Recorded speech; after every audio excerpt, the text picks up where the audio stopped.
So yan, sasaksak na po natin ng mayroong timer. Ayan, nakasaksak na po yan, hindi pihitin natin ng timer.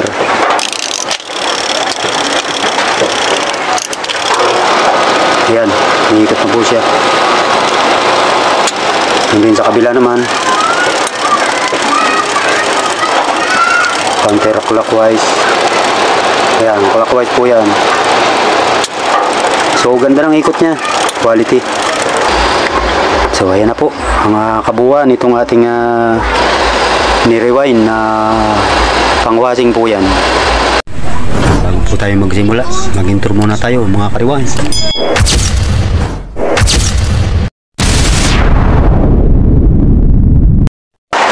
Ayan, maulang araw mga igan. Bali, tutuloy na po natin yung part 2 itong ating sa pagre-rewind itong ating pang-washing ating pang ginagawa. So yun, tara po, sundan niyo po ako. Pagabat maulan po dito sa aming lugar talagang malamig. So ito po, 90 itong ating ito turn 90 turn. Tutuloy na natin. Ito po yung part 2. 95 po tayo. So yan, 95. So yan, lipat natin dito. So turn naman tayo ng 150. Reset muna natin. 150. Ating biglang 150.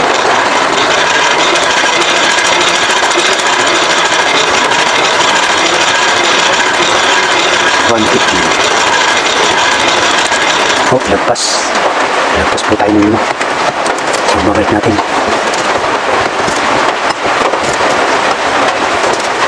Ayan, 150. So, yan, tagayin natin sa ating unahan.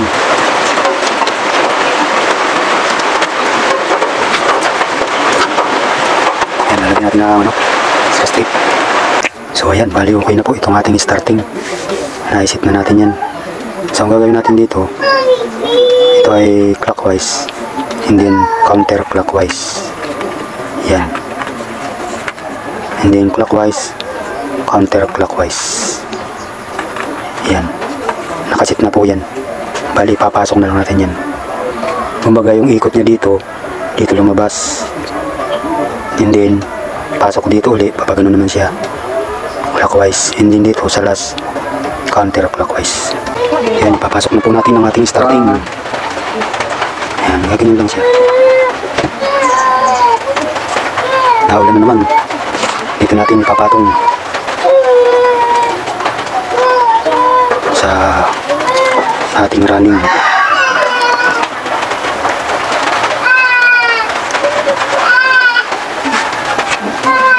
Yan, dito po natin ipapatong siya sa ating running coil. Itong ating starting dito ipapatong. Yung ating maliit na coil. Yan, kailangan po yan na yan walang nakalabas na magnetic wire para hindi mag-ground sa ating stator. And then dito naman kabila naman gamit lang tayo ng stick panumpit.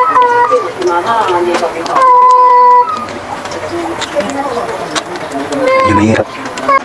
Yan, circuit coil na po tayo. Dito na tayo lilipat sa kabila. And then sa 1/4 again. Ito natin napasok. Dito sa 1/4. Dito sa kadinit. Sa ating running coil na maliit. Papasok natin itong starting coil dito. And then lock. Lagyan natin ang lock. Naulan na naman.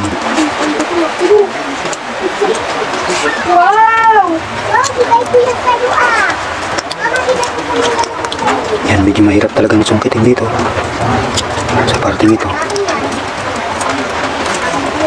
Tsaga-tsaga lang. Ipasok na po natin ang second coil. Bali, ito po yung ating starting. Yung clockwise, counterclockwise. And then clockwise naman tayo.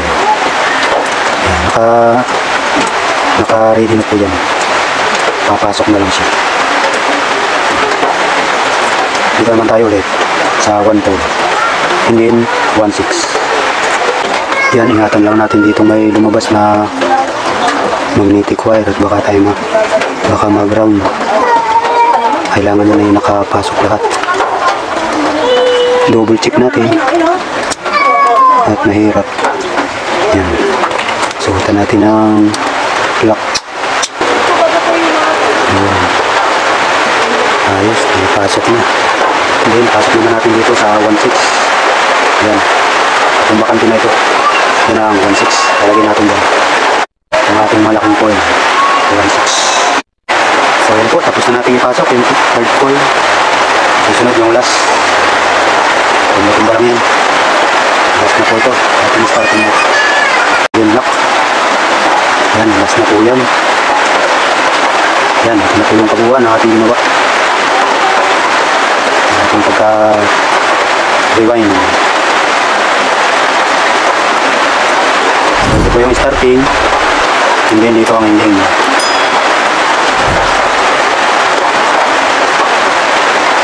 Running coil. And then starting coil. Ito lang. Strong ending. Ending. Yan, mamaya po pagkukunik-kunik na natin yan. Kung alin ang tama. Yan, dapat po kahoy lang ang pangpukpok. Huwag yung bakal. Para po masiksik yan. Baka masugatan ng ating magnetic wire. Bago pa lang po tayo nag-i-rewind nito. Kaya yung mga pa lang baka hindi maluwag ang ating pagka-rewind. Kabila maluwag. Lumabas.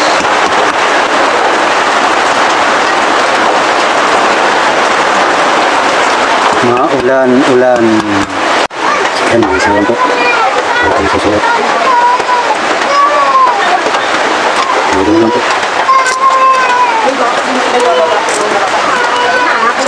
Hindi sa bago naman.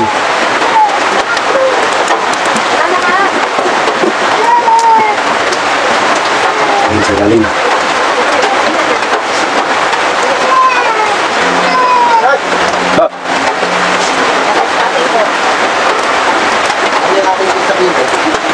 $167. 560. 60? Ito, nabablog ka pala. Ayan, okay na.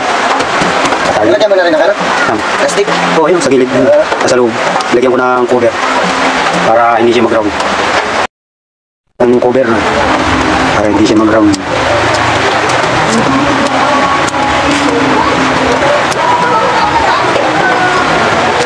Ayan, kailangan po yan. Meron siyang cover.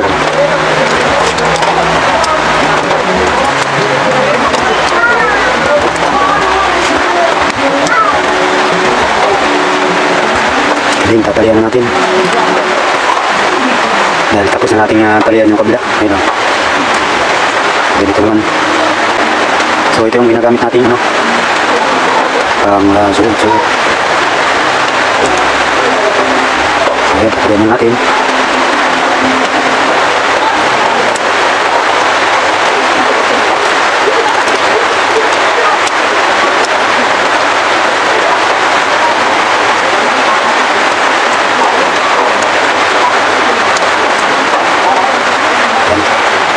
Then dito lang po yan, no? So, suot lang natin dito sa ilalim. And then sa ibabaw. Yan. Ayan lang po yan. Kasi ako medyo maguwang pa kaya hindi ka masyadong sanay. And then ilalim.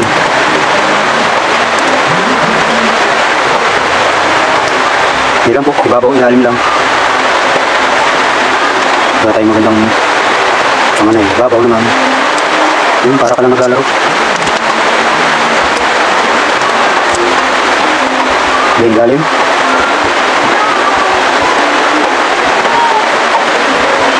Galim. Hanggang matapos. Ulan na rin.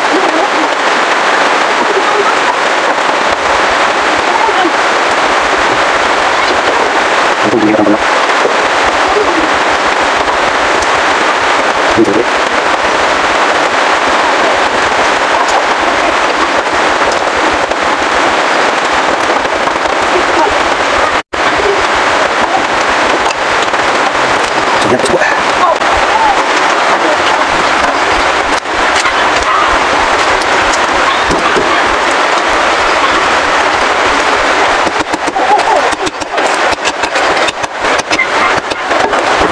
Tutukol lang natin.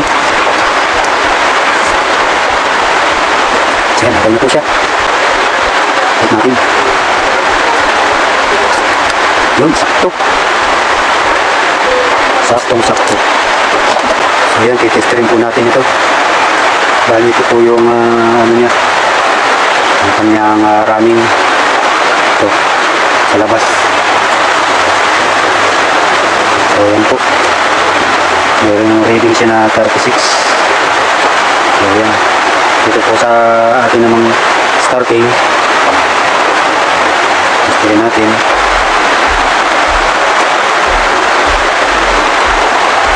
So himalo.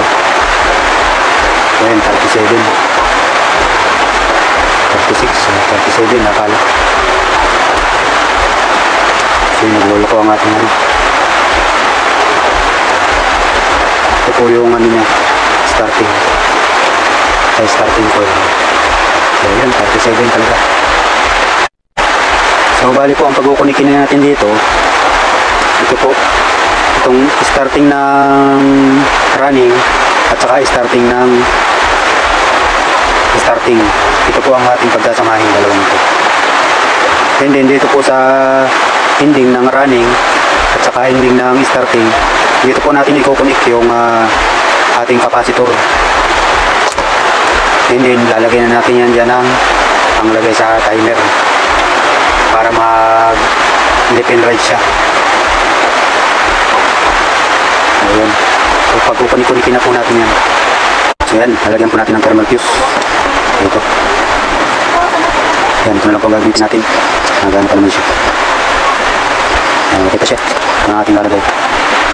And then gagamitin natin wire ay kulay yellow, orange at saka blue. Palo ito pong blue, ang ating gagawin natin pinakang common. Yan, kulay blue. Then kiskising lang natin to. At ating pagkukulik na itong starting winding po ito at saka running. Ito po ay sa starting parehas. Pagkasamahin natin yan, starting ng running at saka starting ng starting. Yun po ang ating ipagkukulik, dalawang yan. So yan po, hindi lalagyan natin na siya ng thermal fuse. So kailangan lang makaskis yung mabuti. Yan, lupitin natin sobra. Ngayon lagyan natin ang thermal fuse. Dito natin yung itatak. So madali lang po itong sundan. Kahit po ulit-ulitin yung itong panoorin, hindi po kayo maliligaw dyan. And then dito po natin ito itatap yan sa kulay blue. Ito po ang pinakang common yan. Yan, kahit ulit-ulitin yung itong panoorin, ay madali nyo po itong matutok yan ang pagpupunik nito. Yan, ganyan lang po. Yan, yung pagkatap niyan.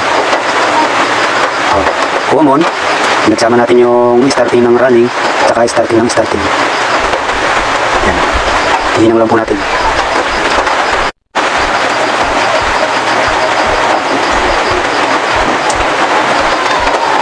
Yan, shoutout po dun sa nag-comment na sa akin na bakit daw ang layo ng aking camera. Ako lang daw nakakakita. So ngayon kitang-kita nyo na po yan. So malapitan na yan ating ginagawa. So yan, tapos na ating pagkain ng kabila naman. Yan, nakatap na po yan. Tingnan na natin.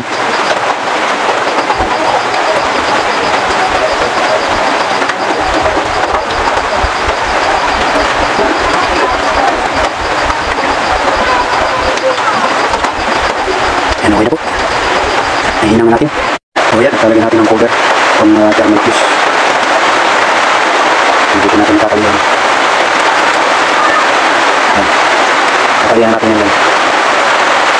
So yan po, tapos na natin talihan. Hindi lalagay na natin sa kanyang kaha para matestin na natin. So yan, bago po lahat, atin mo nang titestin. Ito yung ating gagamitin kulay blue, pinakang common yun. So yan, 35 po ang reading niya. Yan, parehas lang siya. So pantay lang. Medyo mababa ang ating reading. Okay naman siya, wala naman siyang ground. So ulitin pala natin, baka may ground. So yan, wala po, kabilang naman. Okay. Okay, wala pong ground. Ayos. Ito na po, tapos na natin na talian. Okay na po siya. So yan yung ating nirewind. So testerin muna natin at baka may ground. Ako ang So testerin natin muna. Yan 30 po ang kanyang reading. Yan 30, 37. So yan po, wala siyang ground. Ay, ibig sabihin, approve. Dito naman, kabila. Yan, walang ground. Okay po, halos. Sasalpakan natin sa kanyang kaha para matesting na natin. Ito muna, pang samantala. Habang hindi pa natin nalinisan.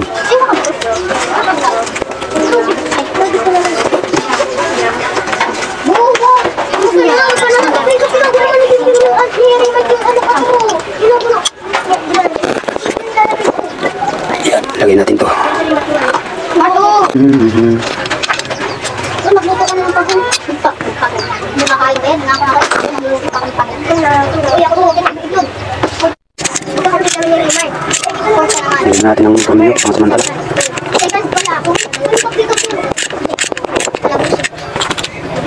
Ito mo isa. Ano ako na? Mamaya po lang kami lalagay natin dyan. Hanap tayo ng panglak. Pag wala tayong mahanap na lock, yan, 4 milyon na lang. Bibili lang tayo ng 4 milyon yan.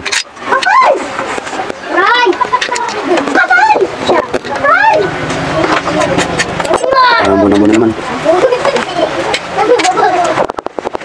So yun, kitang-kita nyo na po ang ating sabato. Sa mga nagpapagin po dyan, makita nyo mag-reway nito. So yun po, kahit po yun ay ulit-ulitin yung panoorin, meron po kayong mapupulot at may matututunan. So first time ko po mag-rewind nito. So pag ito'y gumana, ating ginawa. Kasi hindi pa ako sigurado at baguhan pa lang po ako. So sana gumana. Kasi wala naman siyang ground. So yan, pagkita natin. Pupukan lang natin para so lagyan natin ng kapasitor. Gamitin muna natin yung 9 microfarad. So ang kakabit natin dito ay 10 microfarad. Ayan, dito po siguro natin tatakawin saka sa dilaw.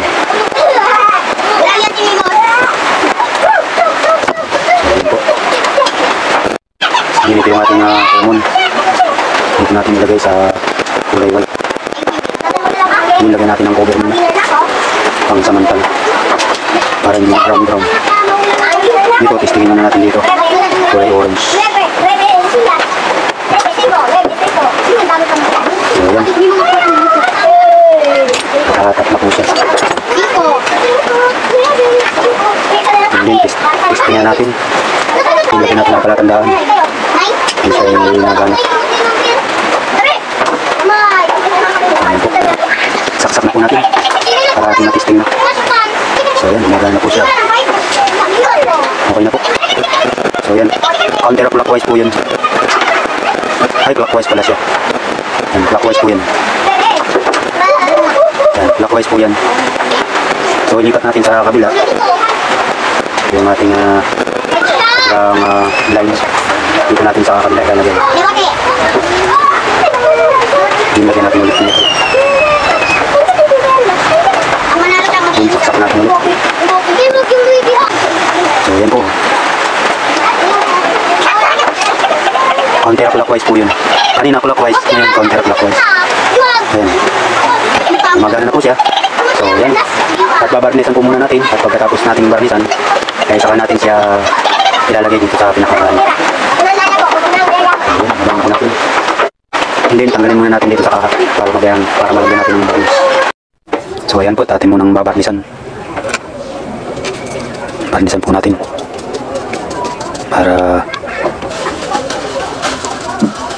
Para maayos ang kanyang magnetic wire. So pagkatapos po niyan, papatuyuin po natin yan. Yan, okay na po mga igan. Bali tuyo na yung ating barnis. Pagka-barnis, susuot na natin dito. Pasok na natin dito para ating mai-assemble na. At ang ating magamit na pati. So yan, saktong-sakto lang.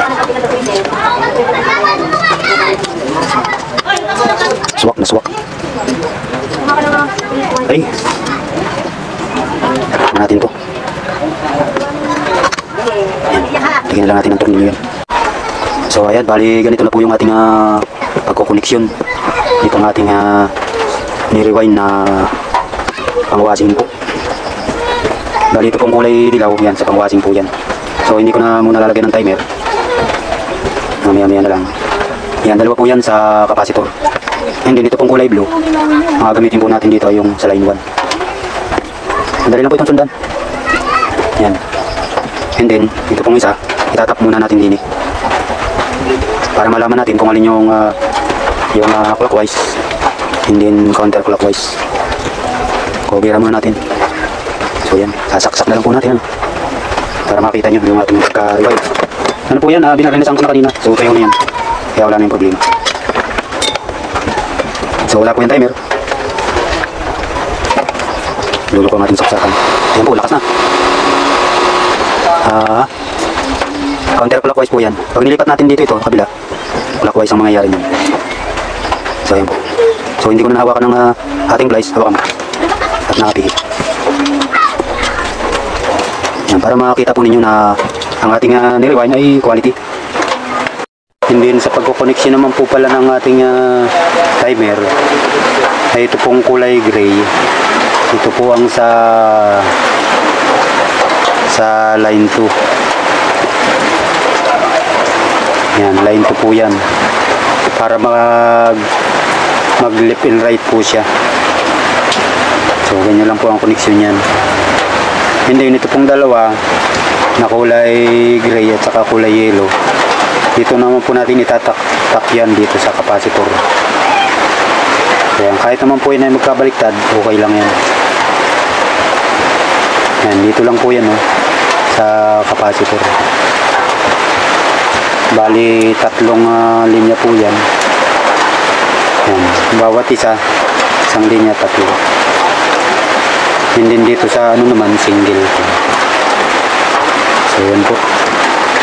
At papaanla rin po natin ng may timer. So yan, isasaksak na po natin ng mayroong timer. Ayan, nakasaksak na po yan, hindi pihitin natin ng timer.